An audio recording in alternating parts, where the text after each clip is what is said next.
माँ चली अमेरिका। निधि का नेचर बचपन से ही शर्मिला था। वो ना ज्यादा लोगों से बात करना पसंद करती और ना ही ज्यादा मिलना जुलना। निधि, ये पैसे ले जरा और बाजार से चीनी तो ले आ। नहीं माँ, मैं नहीं जाऊंगी, मुझे शर्म आती है, आप ही चले जाओ ना। अरे पता नहीं क्या करेगी ये लड़की, जीवन में कभी कुछ किया ही नहीं सिवाय पढ़ाई और घर के कामों के। इसकी शादी भी आसपास ही कहीं करवा दो, दूर जाकर इसका गुजारा कैसे होगा। निधि सुनती सबकी, समझती भी, लेकिन चुप करके रह जाती। एक दिन पिता के दोस्त अपने परिवार के साथ निधि के घर खाने पर आते हैं। उनकी बेटी बहुत ही स्मार्ट होती है। निधि बेटा, वीणा के साथ बात करो, देखो अंकल की बेटी भी आई है उनके साथ। निधि वीणा के साथ वहीं बैठ जाती है।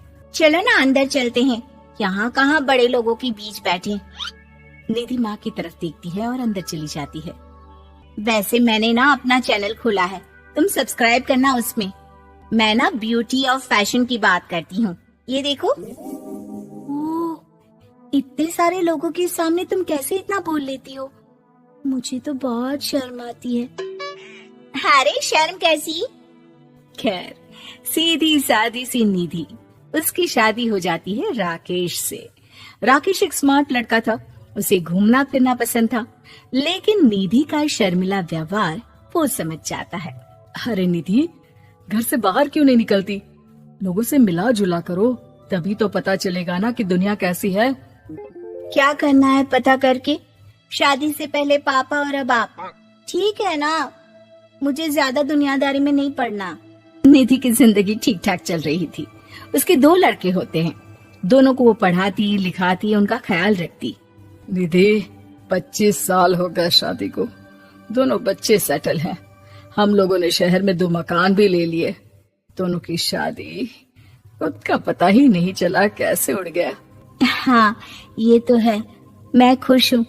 जिम्मेदारियाँ आती रही, मैं निभाती रही, और क्या चाहिए।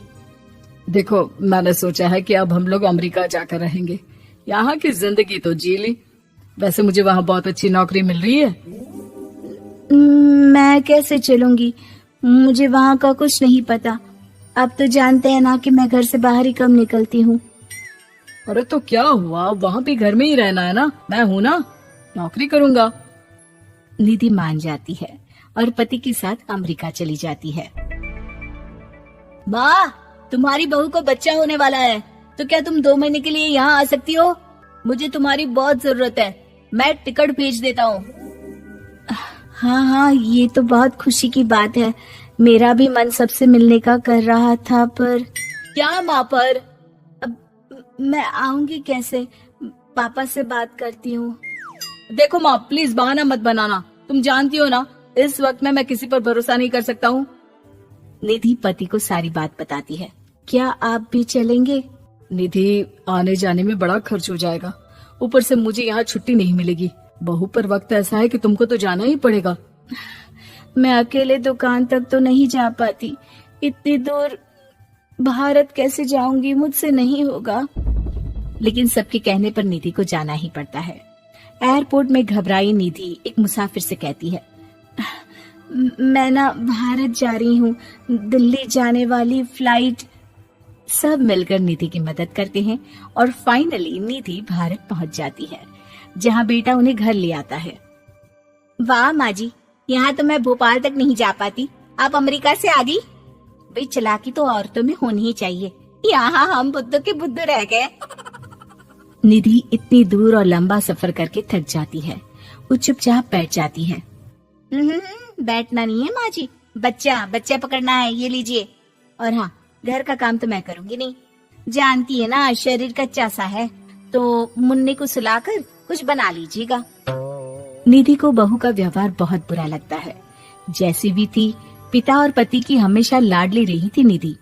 निधि बेटे की तरफ देखती है। माँ, वो काम वाली कोई मिल नहीं रही है ना, मैं देखने की कोशिश तो कर रहा हूँ, जैसे ही मिल जाएगी वो संभाल लेगी सारा काम। अरे कैसी बात कर रहे हो, जब पहले मैंने कहा था कि अमेरिका से इनके टिकट में जो पैसा खर्च कर रहे हो उतने में नौकरानी रख लो, तो नहीं, मेरी बात पर विश्वास नहीं था। कि ना ना कोई मेरे बच्चे को अच्छे से नहीं संभालेगा। अब इनका भी खर्चा और नौकरानी का भी खर्चा। अरे ना जी ना, मैं नहीं संभाल सकती। निधि जैसे तैसे 2 महीने रहकर वापस अमेरिका चली जाती है, लेकिन वहां जाते ही जैसे राकेश उसे देखता है उसके गले लग जाता है।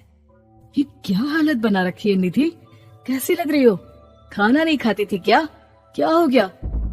निधि पति से कुछ नहीं कहती, बस रोती ही चली जाती है। मैं नहीं चाहूंगी कभी भी भारत, आप मुझे हमेशा यहीं रखना अपने पास। राकेश बेटे को फोन करता है। तुम्हारी माँ की जो दुर्दशा करके तुमने भेजा है ना, मुझे पता होता तो मैं अपनी बीवी को कभी तुम्हारे पास नहीं भेजता। पापा, आप तो रीना का नेचर जानते हैं ना, वो माँ पर हावी रहती थी। अब मैं तो ऑफिस चला जाता था, वो माँ पर जुल्म करती है और माँ भी इतनी सीधी है कि चुपचाप सहती रही।